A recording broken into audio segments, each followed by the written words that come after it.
Hello everyone. Today I'd like to share with you how I was able to fix a persistent misfire problem on my 1995 Ford Mustang with a 3.8 liter engine.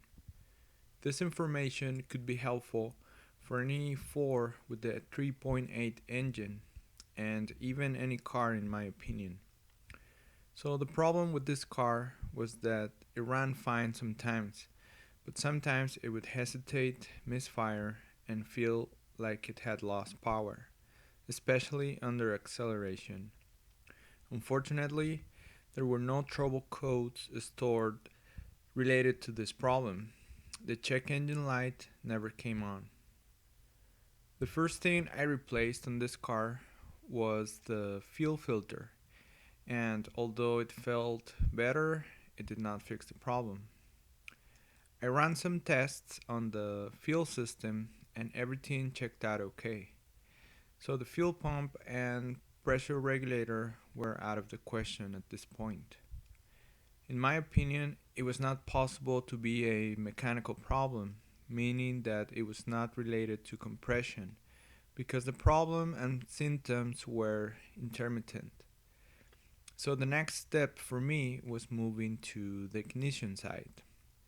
I did notice quickly that the ignition coil was not an OEM pack, and instead a lower quality aftermarket one. I ran more tests, but now on the ignition system, they also checked out okay.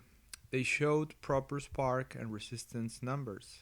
However, based on my personal experience and a few posts/stories I read online, I decided to replace it for the original Motorcraft coil pack and not take any chances. Unfortunately, that did not fix the problem. Next was the ignition wires, which looked okay but not great. Once again, I didn't want to take any chances, so I replaced them, but unfortunately, that did not fix the problem. So, last was the spark plugs, and you may ask why last? Wasn't that supposed to be first? Well, my reasoning was that the problem was intermittent, so it couldn't be the plugs. However, interesting things happened when I replaced them. So maybe starting there could have saved money and time in the first place, but who knows? Anyway, what happened here was that I noticed that they were not the correct plugs for the car, and that gave me some hope.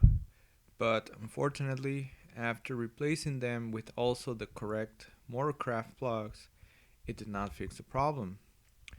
Changing the plugs once again made the car run better, but didn't fix it. At this point, I felt I had exhausted all the simple possibilities. And although I did consider changing the ignition module, I didn't do it because I had no way to know if it was indeed defective, which I'm glad I didn't because it was not. So, once I had the plugs out, looking closely at them gave me an important hint, and that was what led me to find the real problem. I noticed that three plugs were fault, and all of them came from the same side. In technical terms, one bank was running rich. So, what I did next was to step up my game and I started doing some more advanced diagnostics, which once again one could argue would have been a good idea to make in the first place. However, like I said, there was no check engine light and no codes related to this problem. So, usually in those cases, the opposite is true, and things like the fuel filter, plugs, and ignition wires should be taken care of first.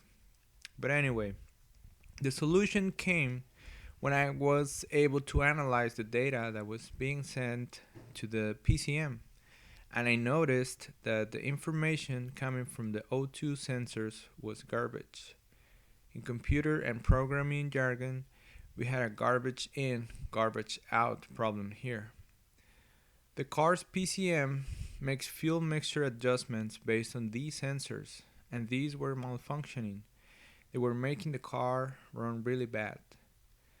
The interesting thing here, and what I'm trying to share with you, is that those sensors were unfortunately not bad enough to let the computer know that they were bad, but also were not good enough to make the car run right. They were somewhere in the middle.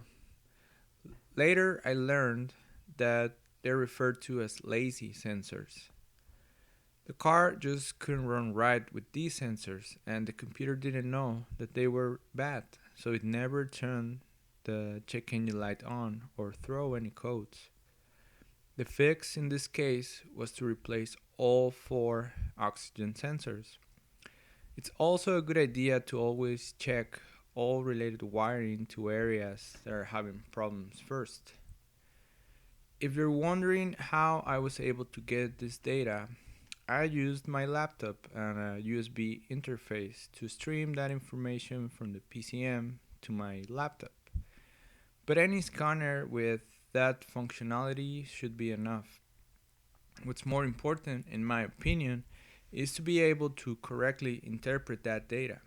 What I mean by that is to have an idea of what to expect and be able to catch anything out of the ordinary.